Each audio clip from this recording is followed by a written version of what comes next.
C'est bon. Bonjour à tous, mes frères et sœurs ici présents, les internautes d'aujourd'hui en direct et ceux de demain et des autres jours sur la vidéo. Je suis toujours émerveillé, encore une fois, de ce que Dieu fait, même quand il permet quelques petits accidents. Nous avons eu un souci technique ce matin, la vidéo a flanché, le micro s'est calmé, mais je crois que le Seigneur, ce matin, avait un petit message particulier pour nous aujourd'hui, surtout ici. Ne vous laissez pas emprisonner par vos moyens, par vos techniques, par vos micros, pour vous faire entendre ou pour faire entendre même ma voix. Simplement, ouvrez en fermant vos yeux et un peu vos oreilles, ouvrez vos cœurs. Et c'est ce qu'il a réussi à faire ce matin, parce que nos cœurs étaient grands ouverts, beaucoup plus attentifs que d'habitude. Vrai ou faux? Ici on dit oui. Ok, moi je dis oui aussi. Alors, maintenant j'en viens au message que le Seigneur m'a confié depuis déjà plus d'une semaine et qu'il a affiné petit à petit, jour après jour, par de petites réflexions, des petits versets de sa parole qui est d'une richesse incomparable, vraiment incomparable. Et comme je l'ai dit encore hier au cours d'une réunion, la parole de Dieu, notre chère Bible, elle est comme un fruit ou comme un bon plat au restaurant. Tant qu'on n'y a pas goûté, qu'on l'a seulement vu sur le menu, c'est pas très inspirant. Mais dès qu'on y a goûté, on ne peut plus s'en défaire. Et je connais des frères et sœurs ici qui sont depuis 20, 30, 40, et moi-même depuis plus de 60 maintenant, à l'écoute de la voix de Dieu dans sa parole.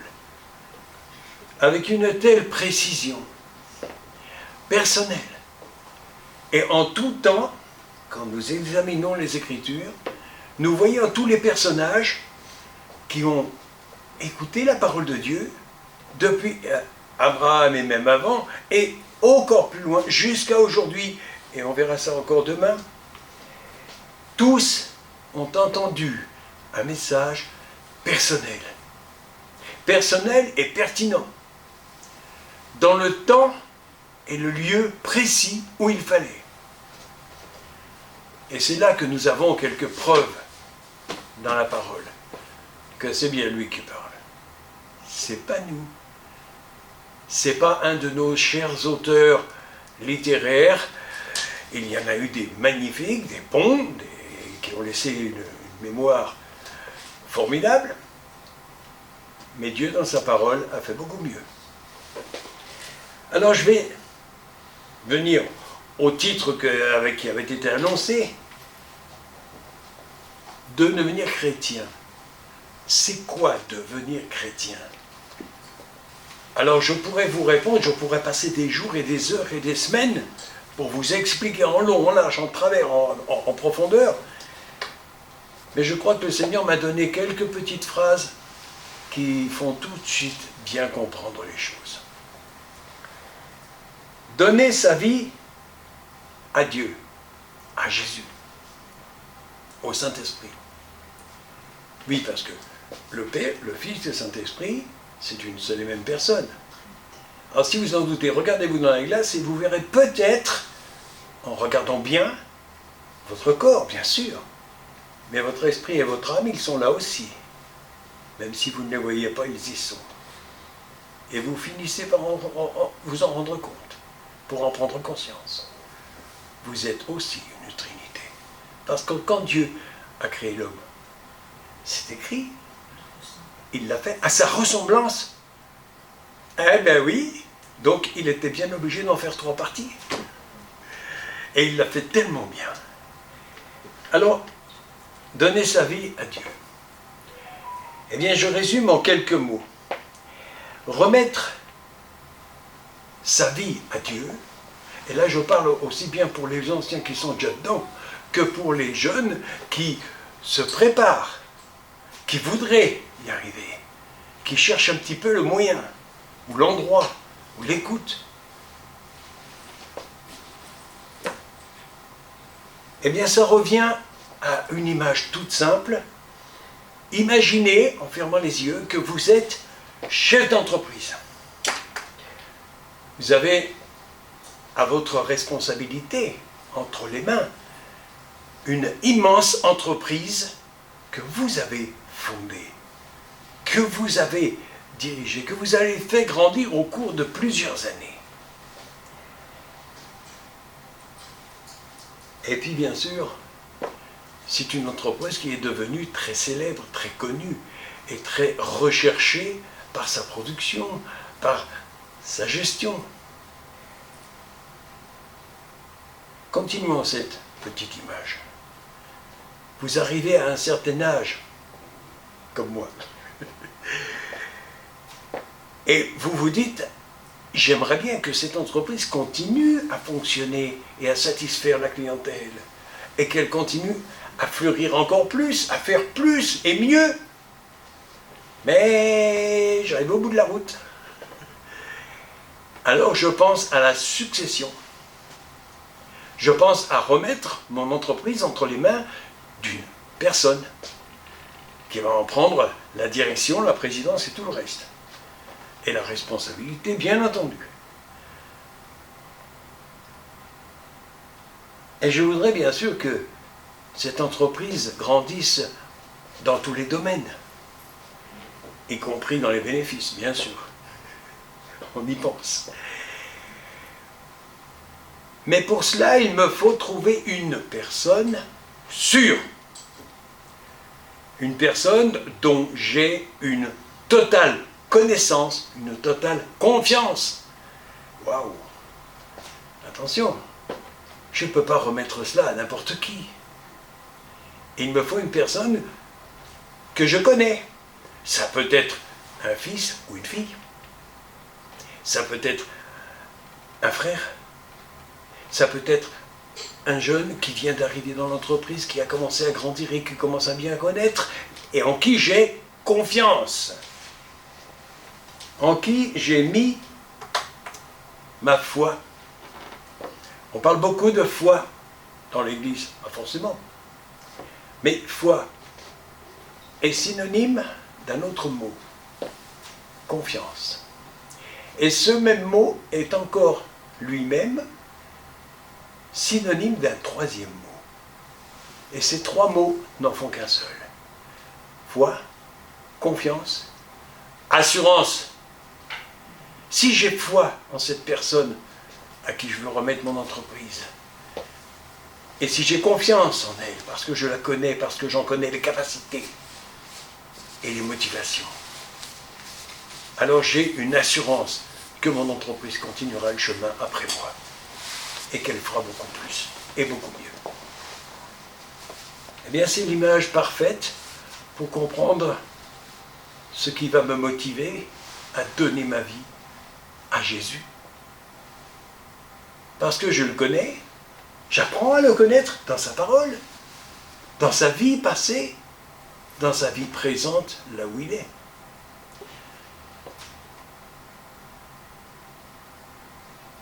Alors, qui sera l'élu pour mon entreprise? Et qui sera l'élu pour ma vie? Est-ce que je vais remettre ma vie entre les mains d'une personne de mon entourage, de quelqu'un qui... Non, non. Entre les mains de Jésus, c'est beaucoup plus sûr. Et il en a donné 1001 preuves, des milliers, et même des milliards de preuves dans la parole. Ça ne peut pas se faire du jour au lendemain. Ça prend du temps. Mais ce qui peut se faire immédiatement, c'est d'en prendre la décision.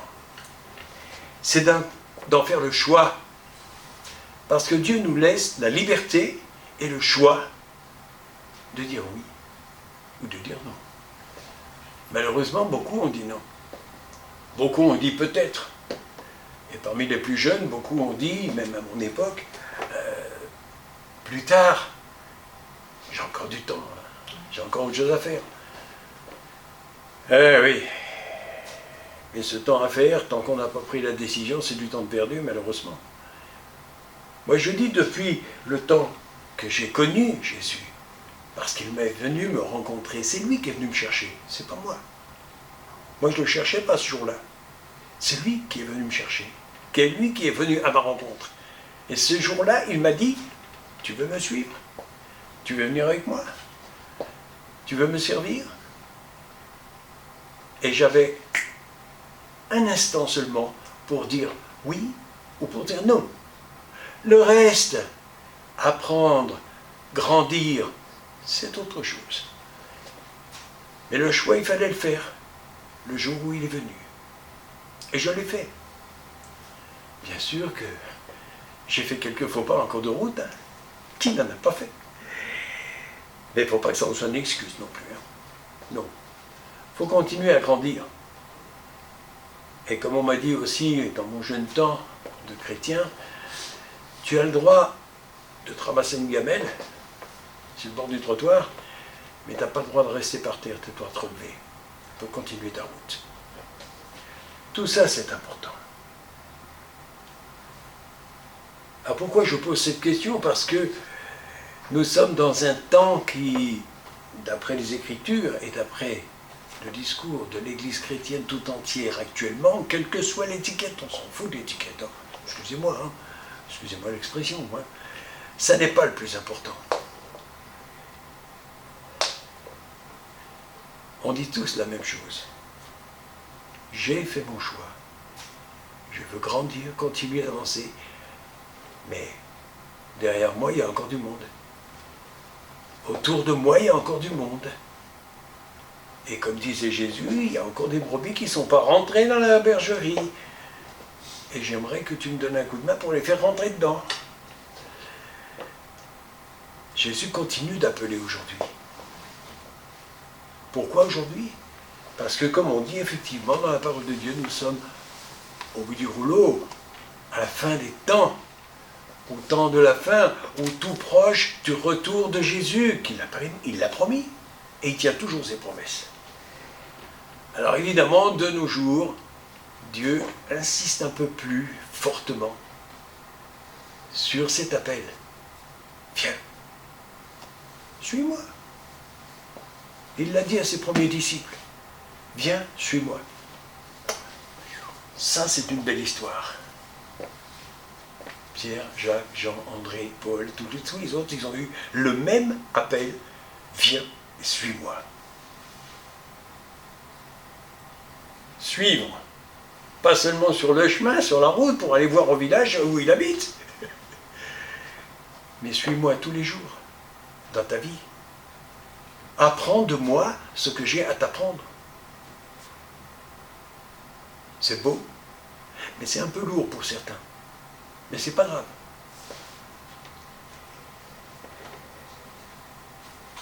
Alors vous me direz, certains ont du mal à croire en Jésus, en Dieu, en la parole de Dieu, en l'écriture, en l'histoire de la Bible, l'histoire du monde, tout ça. Qui, dites-moi qui, a autant de mal à y croire, à accorder sa confiance? Parce que vous me direz, peut-être, il y a certaines religions qu'ils n'y croient pas en Jésus, ils croient autre chose. C'est, oui, bien sûr. Ils font fausse route, selon la parole de Dieu, c'est vrai, ok. Mais il y en a, et je pense particulièrement aux musulmans. Excusez-moi d'aborder ce sujet-là, mais les musulmans, ils ne croient pas en Dieu, ils ne croient pas en Jésus. Faux! Et vous en avez une preuve énorme. Avez-vous déjà été comme moi, j'ai été l'année dernière à la même époque, à Jérusalem? Vous avez la grande muraille tout autour. Et sur cette muraille, vous avez une porte. La porte d'or, ou porte dorée, comme on l'appelle. Moi, je ne l'appelle pas trop la porte dorée, parce que pour moi, en tant que Parisien de naissance, la porte dorée, c'est dans le 11e arrondissement, c'est pas la même. C'est pas la même porte. Mais c'est la porte d'or. Et quand nous regardons la porte d'or aujourd'hui, nous voyons une porte murée, entièrement murée. Pourquoi? Pourquoi est-elle murée? Les autres sont ouvertes. On peut accéder, entrer, sortir. Celle-là, elle est fermée. Quand nous regardons l'histoire récente, ancienne, nous savons que Dieu a promis que son Fils, Jésus, quand il reviendra, ce qui ne saurait tarder, quand il reviendra, c'est par cette porte-là qu'il rentrera dans Jérusalem. Alors mes enfants, si vous croyez que certains ont du mal à y croire, ben croyez-moi que les musulmans, eux, y ont cru. Puisqu'au 8e siècle et au 11e siècle, ils ont muré la porte. C'est eux qui l'ont murée. Par 2 fois. Entièrement murée. Pour empêcher aussi bien l'entrée que la sortie. Pour moi, ça a l'air d'une petite plaisanterie, excusez-moi l'expression, parce que je connais très bien Jésus et je sais qu'il n'a pas besoin des briques ou de poids de briques pour passer et rentrer dedans. Il n'y a pas de problème, il rentrera. Il saura l'ouvrir, il a la clé.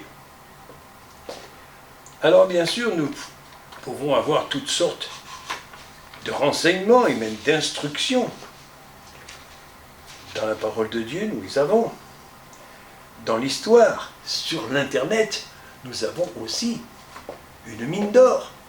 J'en découvre un peu tous les jours. Chaque fois que je vais sur un site concernant l'archéologie biblique en particulier, je retrouve mais alors des tonnes de renseignements utiles, très intéressants.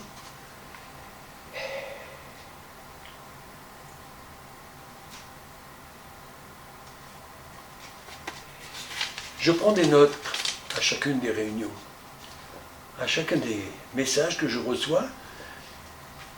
C'est que je n'ai pas une mémoire extraordinaire. Alors je prends mes notes. Et je reviens sur mes notes de temps en temps,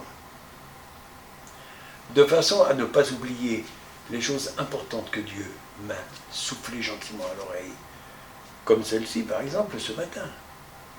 Cette petite image, elle m'est venue au réveil le matin. Si j'avais une entreprise, à qui la confierais-je? Et l'image, immédiatement, a fait le parallèle avec donner mon cœur, ma vie, la gestion de ma vie tout entière, dans tous les domaines. Ça fait beaucoup, hein? Mais c'est ce que j'ai fait. Et je vais vous dire, et surtout aux jeunes qui n'ont pas encore pris la décision, et ceux qui viennent à peine de la prendre, la seule chose que vous pourriez regretter, comme moi j'ai pu le faire, c'est de ne pas être venu avant. D'avoir perdu le temps d'avant.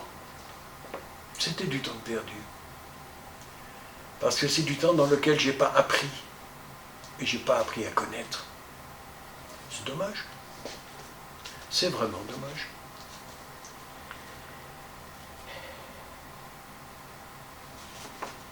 J'ai pris quelques notes hier encore, au cours d'une réunion de prière en particulier. L'Écriture nous dit que Dieu a mis une lampe à mes pieds, c'est David qui le dit dans un des psaumes, une lampe à mes pieds, une lumière sur mon sentier. Ça, c'est la parole de Dieu. Ça, c'est ma lampe de poche. Ça, c'est ma lampe de poche. Bon, bien sûr, il faut des grandes poches, hein. Mais il y a des plus petits modèles. Il y a des éditions de poche. Pourquoi est-il écrit une lumière, une lampe à mes pieds et une lumière sur mon sentier? Ça en fait 2? Non, c'est la même.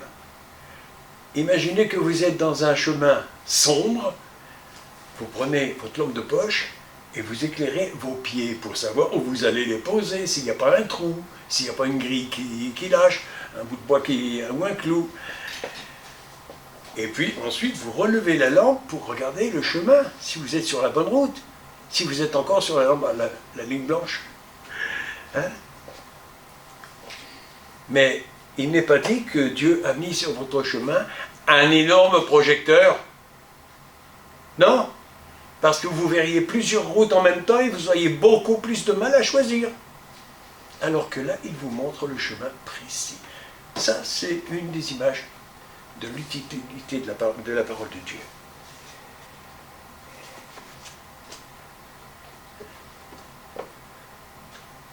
Vous voyez peut-être pas tout de suite la liaison entre les deux, mais ça va venir.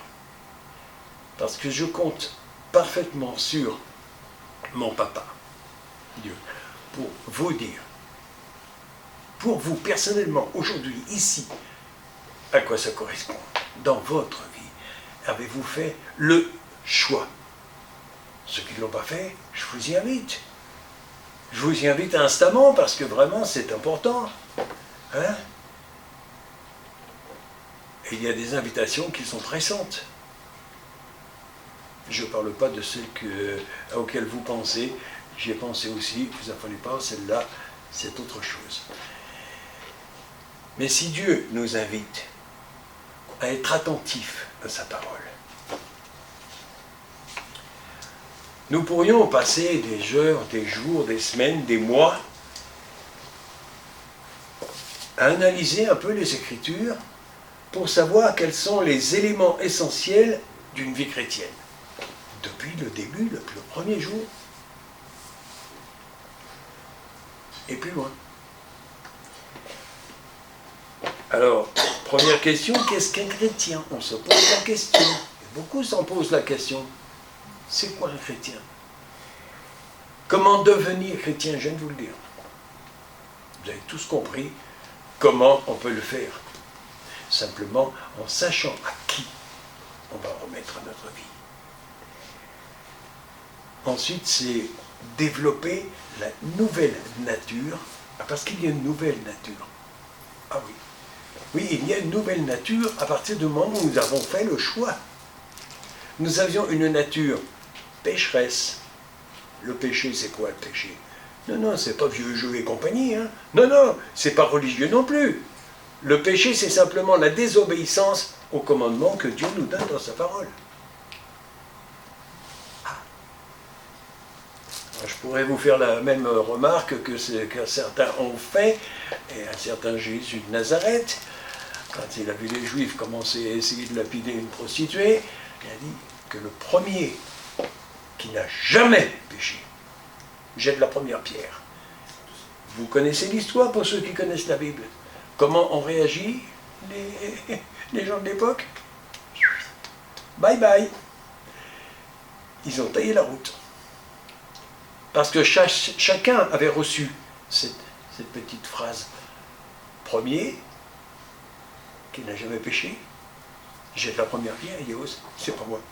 C'est pas moi, parce qu'il m'est arrivé de... oui. Aucun n'a échappé. Tout le monde s'est échappé. Dieu pose une question. Il lance un appel. Aujourd'hui, demain, après-demain, il le répétera encore cet appel. Moi, vous me direz, quelquefois, dans mes prédications, je me répète. C'est vrai. Et croyez-moi, mes frères et sœurs, pasteurs ou pas pasteurs, même hommes ou femmes, ils font la même chose. Ils se répètent beaucoup parce qu'ils répètent souvent des choses importantes, essentielles, qui n'ont pas été entendues et mises en pratique. Et Jésus le premier, ça fait 2000 ans qu'il nous répète son évangile. Et je suis persuadé qu'il y a un grand nombre d'hommes et de femmes qui, au cours de leur vie, ont entendu l'Évangile en long et en détail, mais qui n'ont pas encore fait ce choix.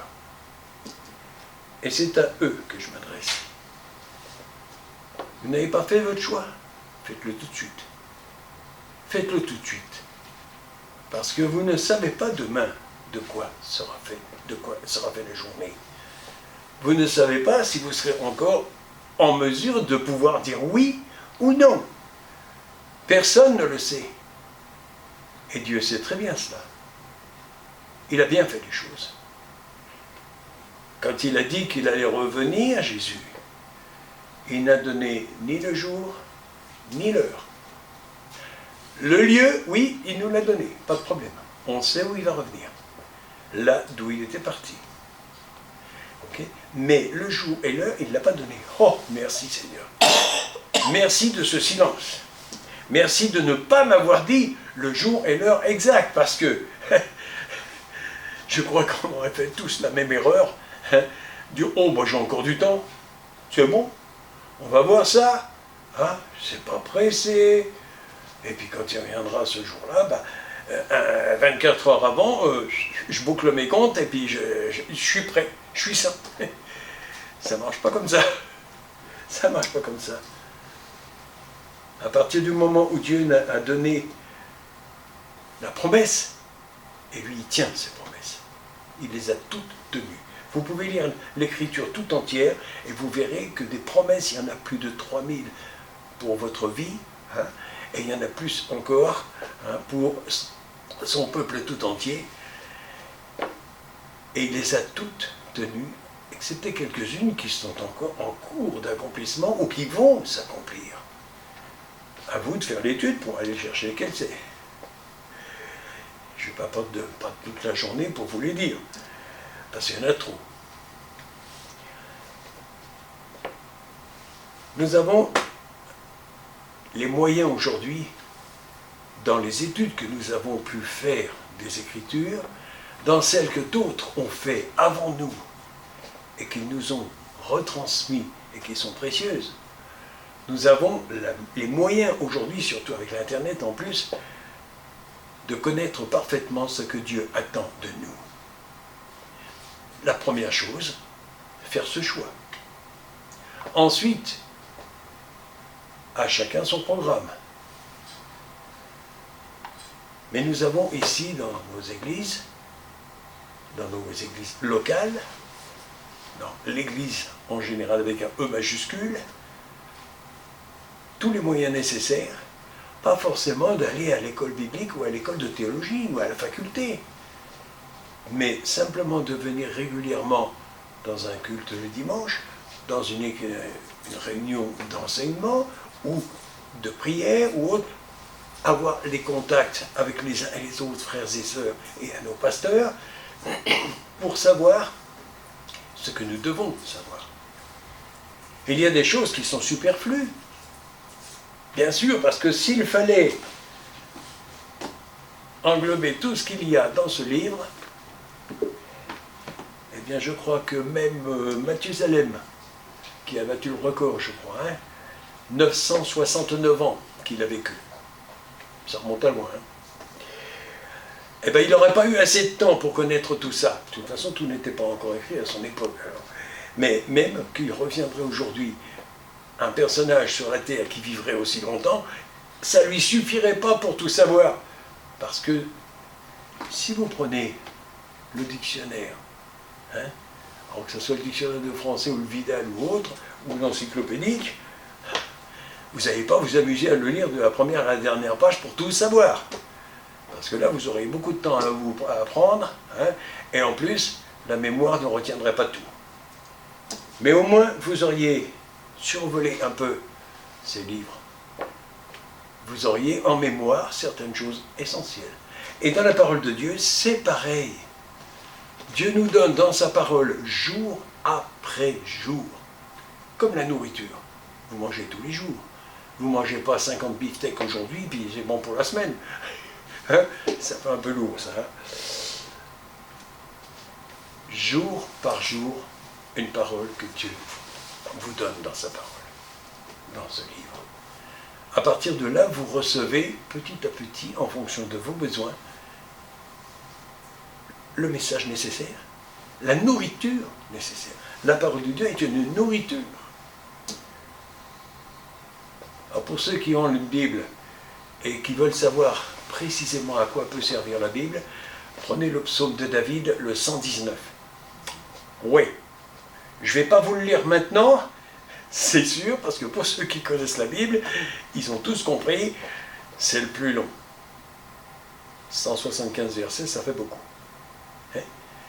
Mais croyez-moi, si vous le prenez, vous le lisez personnellement, et que vous le méditez en même temps, et que vous priez en même temps, parce que prier les Écritures, ça, je vous enseignerai ça à l'occasion. C'est ce que j'ai appris moi-même, c'est quelque chose de formidable. Extra. Bref, Dieu fait les choses merveilleusement bien. Non seulement il les fait, mais il les dit merveilleusement bien. Par ses apôtres, par ses prophètes, par tous, il nous a donné des paroles précieuses. Je vais vous en livrer une autre. Beaucoup, les chrétiens connaissent ce 1 Thessaloniciens 5, 17. Tout le monde le connaît? Non? Tu devrais, si tu le connais, mais tu ne te rappelles pas la référence.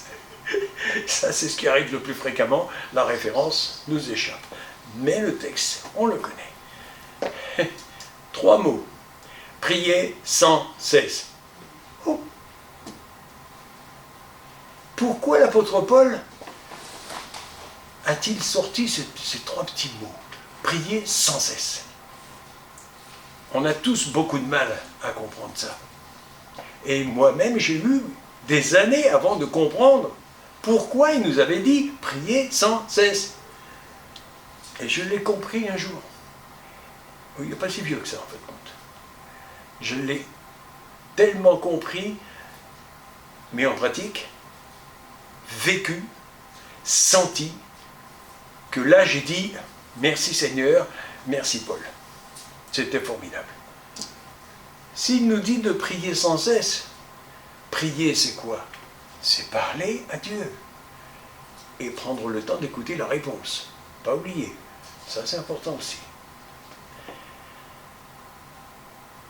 Parce que quand je prie, moi personnellement, pas forcément des réunions de prière où j'écoute les autres prier. Ça c'est important aussi, mais ce n'est pas le plus important. Le plus important c'est le temps où que moi je passe avec Dieu, en intimité, tête à tête. Alors je vous livre aussi une petite phrase d'un certain Saint Augustin, que beaucoup connaissent. Il a dit « J'ai perdu les premières années de ma vie chrétienne en cherchant Dieu dehors, alors qu'il était dedans. » Et il a réalisé ça quand il a lu simplement un verset où Jésus disait « L'Esprit viendra en vous. Il était avec vous, mais il sera en vous. » Et quand il a dit ensuite un peu plus loin, ou un peu avant, je ne sais plus, bon bref, « Je viendrai à vous, je ferai ma demeure en vous, je souperai avec vous et vous avec moi. » L'intimité totale. Mais pas seulement un soir ou un midi, tous les jours de votre vie. Alors quand j'ai réalisé l'intimité avec Dieu, là, tu es toujours là, Seigneur. Amen.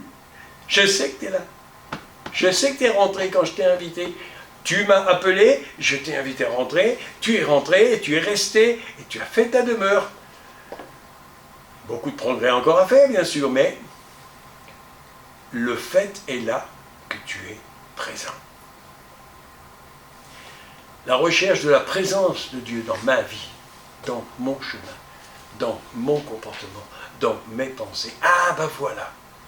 Là j'ai réalisé pourquoi Paul nous a dit prier sans cesse, parce que quand je prie, je parle avec mon Père, je parle avec Jésus, je communique. Et pendant ce temps-là, ben, je vais vous livrer un secret. Mes pensées, elles sont dehors. Elles sont captives, dehors, dans un placard. Bon, j'ai eu de nombreuses années à tenter, à essayer de prier, de me concentrer. Seigneur, je te demande ceci, Seigneur, je te demande cela, Seigneur, je sais que si. Et puis, pendant ce temps-là, mes pensées, elles se baladaient dans les coins. Et j'avais des tas de choses qui me revenaient en mémoire. Tiens, t'as oublié ça, t'as oublié ça, tiens, tu devrais faire ça à la place. Ça vous arrive pas? Je crois que si, hein. Ça nous arrive à tous. Mais dès l'instant où on se concentre sur la personne de Jésus qui est là, présent, qu'on lui adresse la parole ou qu'on écoute sa parole, ou qu'on lit l'Écriture, en priant cette Écriture, en transformant un de ces versets que nous lisons en une prière personnelle. À partir de là, les pensées, elles sont plus maîtres du tout, elles sont dégagées. Voilà pourquoi Paul disait, priez sans cesse. Ne laissez pas vos pensées vous troubler, vous déranger. Des pensées tout à fait légitimes, bien souvent. Et quand je pense à cette petite méthode, je pense surtout aux personnes qui sont à l'hôpital, en prison, à ceux qui sont en deuil actuellement. Il y en a beaucoup. Ceux-là ont plus de mal que moi encore à concentrer leurs pensées pour les mettre dehors et à se concentrer sur la voix du Père et notre message. Il y aurait beaucoup de choses encore à partager. C'est pour ça que, pour clôturer, je vous invite, les uns et les autres, et tous, à communiquer. Être en communion les uns avec les autres, ça veut dire communiquer. C'est-à-dire de ne pas rester dans son coin chez soi tout seul, en se disant ça va mal, ça va pas, ça va bien, ça va pas, c'est pas tout à fait ça, c'est... Non! Quand nous sommes ensemble, dans le cœur, une même famille avec Jésus, adressons-nous les uns aux autres un petit coup de fil, un simple petit coup de fil.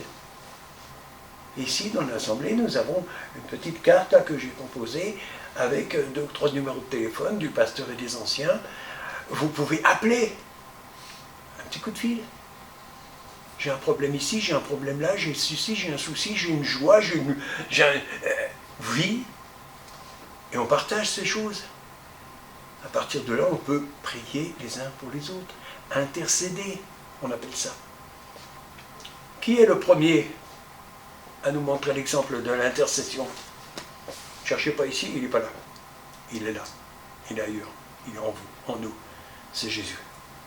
Parce que depuis qu'il est remonté au Père, il intercède pour chacun de nous, pour toi, pour toi, pour toi, pour moi, pour nous, pour son Église tout entière, innombrable. Intercéder, là aussi, j'avais pris une petite note hier. L'intercession va de pair avec un autre mot, très précieux aussi. Ils sont bien attachés ensemble. Intercession, ça va avec la persévérance. Pour les frères et sœurs chrétiens, vous intercédez pour une personne. Un jour, 2 jours, 1 mois, 1 an, et vous ne voyez pas le résultat. Persévérez, allez jusqu'au bout. J'ai vu dans ma propre vie de chrétien des gens intercéder pour leur père, pour leur mère, leur grand-père, les enfants, les petits-enfants et tout, pour un malade, et lâcher. Ils disent stop, stop, on s'arrête là. À 2 doigts de l'exaucement. Ça fait mal. Ça fait mal à la personne, parce que peut-être que la prière sera exaucée, mais à travers une autre personne. Dieu a tous les moyens. Il répondra, mais ailleurs. Et on ne l'entendra pas. Mais on sentira une culpabilité. On se dira, attends, je me suis arrêté, si j'avais continué seulement 2 jours. Là, j'avais une sacrée victoire. Mais la victoire, elle est pour quelqu'un d'autre. Ça fait mal. Vous voyez ce que le Seigneur nous apprend? Simplement quand on est ensemble, comme on le fait le mercredi et le samedi, ensemble, ici, pour prier et partager des choses. Partager ce que le Seigneur nous a enseigné ici. Faites comme moi. Prenez des notes. Prenez des notes et venez les partager. Elles sont peut-être bonnes ou moins bonnes, utiles ou pas utiles, ou bien souvent conduites tellement par le Saint-Esprit de Dieu que, si bien les lectures bibliques que j'ai dans la semaine ou les notes que j'ai ici, une tierce personne qui ne vous connaît pas, qui ne vous a jamais vu, va vous les ressortir en pleine poire. Oh, Ah waouh! Là, vous savez que c'est Dieu qui dirige, que c'est lui qui conduit, et il le fait si bien. Je pourrais continuer encore pendant des heures et des heures, mais il y a le poulet qui va rôtir, il va griller. Seigneur, merci parce que tu nous donnes à chacun le mot qu'il faut, à l'endroit qu'il faut, dans le temps précis que tu as choisi. Parce que tu sais parler à nos cœurs, à ta façon, selon notre langage. Quand tu as confondu à la tour de Babel les langages des uns et des autres, chacun avait le sien. Ils arrivaient à communiquer, ils en avaient un commun plutôt. Et tout d'un coup, pof, ils en avaient chacun. Et ils ne se comprenaient plus. Mais toi, tu sais faire cela. Parler avec quelques mots de ta parole. Cette parole qui, je vous signale, est totalement éternelle. Ok? On en verra le bout encore là-haut. On continuera son étude. On continuera à la connaître et à la comprendre. Tu sais, Seigneur, t'adresser à chacun de nous, quel qu'il soit ouvrier, SDF, religieux, chef d'entreprise, directeur de banque, président d'une république, pourquoi pas? Tu sais parler à chacun, selon son cœur. Et tu sais t'adresser précisément où il faut, quand il faut. Continue de le faire, Seigneur. Continue de le faire parce que c'est trop beau. C'est trop magnifique, c'est trop puissant, c'est trop profond. Quand tu parles au cœur. Et quand tu nous dis, je t'aime. Oh, moi? Mais oui, toi, je t'aime. C'est ça. Dieu est d'une précision extraordinaire. Il nous aime tous, chacun selon son besoin, chacun selon son écoute, chacun selon son regard. Nous avons tous des regards différents, en fonction de ce que nous avons déjà vécu, de ce que nous avons peut-être beaucoup souffert. Nous avons un regard sur toute chose qui peut différer, être différent. Mais Dieu connaît ces histoires-là. Il connaît notre passé tout entier. Il le connaît jusqu'à notre avenir éternel. Il sait si nous avons fait ou non ce choix. Et si nous avons fait ce choix, il nous suit et il ne nous lâche plus. J'en suis témoin, croyez-moi. J'ai passé des moments difficiles. Et Dieu avec moi, on a passé aussi des vertes et des pas mûres, des obéissances et des non-obéissances. Mais je suis encore là aujourd'hui. Et Dieu me donne aussi encore la parole aujourd'hui.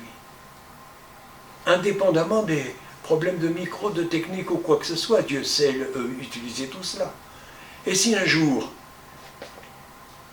on ne sait pas, mais si un jour, nos assemblées se retrouvent jetées dehors, locaux fermés, interdits de se réunir, complètement.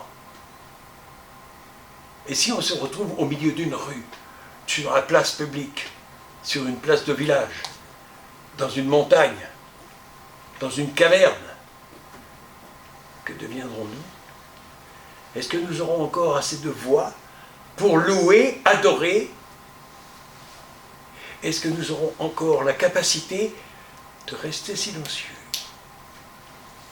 à écouter sa voix? Est-ce que nous aurons encore, et la question que Jésus vient de nous la poser ce matin ici, est-ce que nous avons besoin absolument de vidéos, de micros, de matériel? Oui, pour communiquer, pour propager sa parole, bien sûr. Mais personnellement, intimement, est-ce que nous avons besoin de tout ça? Non. Nous avons besoin de sa présence.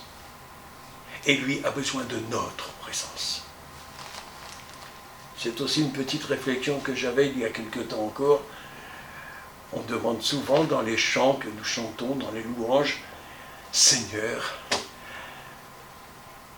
donne-nous ta présence. » Et moi, à chaque fois que j'entends ce chant, j'entends la voix du Seigneur qui répond derrière, « Donne-moi la tienne! Je te veux près de moi. Toi en moi et moi en toi. » Présence intime. Et ce n'est qu'à partir du moment où on est plongé dans l'Écriture, en écoutant la voix de Dieu, et en étant dans une intimité personnelle complète avec lui, qu'on avance, et qu'on avance à grands pas, et qu'on fait des progrès extraordinaires. Mais pourquoi des progrès? Là, la clôture totale, hein, je vous le promets, le poulet va pas rôtir. Pourquoi? Seulement pour notre bien-être? Pour notre place là-haut? Pour notre vie spirituelle florissante? Non. Un, pour sa gloire, pas pour la mienne. Pour la sienne, seule. Deux, pour l'édification du corps de Christ, c'est-à-dire de l'Église, de son peuple, pour qu'on ait de plus en plus de monde à apporter ce message et à le recevoir, pour que son Église continue à grandir. Je pourrais encore développer autant qu'il le faudrait. Peut-être un jour le Seigneur nous mettra un petit peu à part. Le monde se prépare à nous mettre à part. Alors on se retrouvera peut-être dans une petite communauté, un camp. Pas de concentration, quand même pas, hein, mais à part, en dehors de société du monde. Et à ce moment-là, que ferons-nous? Eh bien, renseignez-vous ceux qui ont l'Internet. Regardez bien, l'une de nos sœurs, d'il y a quelques années en arrière, dans les années 40, pendant la guerre, elle s'est retrouvée pendant quelques années dans un camp de concentration à Ravensbrück. Elle s'appelait Corrie ten Boom. Une brave femme, servante de Dieu. Qu'est-ce qui s'est passé dans son bloc, là où elle était dans le camp?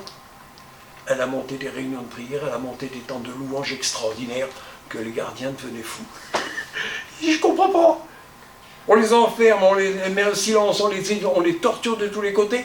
Ils chantent, ils sont heureux, ils sont joyeux. Il y a un truc, le truc s'appelait Jésus. Elle est ressortie. Elle en a laissé en route. Mais tout au long de son chemin, elle est restée en intimité avec Dieu et sa parole, et en intimité dans la prière, et dans l'intercession pour les uns et les autres. Beaucoup de ces gardiens se sont convertis. Beaucoup se sont convertis après la libération, au moment du procès.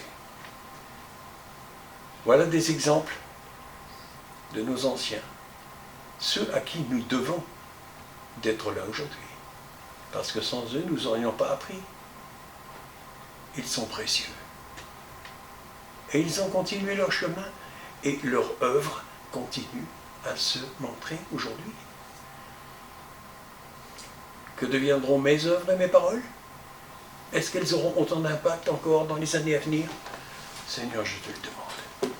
Pour ta seule gloire, pour ton seul amour, pour ta seule personne, ton seul nom au-dessus de tout nom. Parce qu'aucun nom sur cette terre n'a autant de puissance et autant d'amour. Garde-nous toujours, Seigneur, tels que nous sommes. Fais-nous grandir encore en toi. Fais-nous grandir encore dans ta parole, dans ta volonté. Et je répète une phrase que des millions et des millions de gens ont déjà prononcée bien avant moi.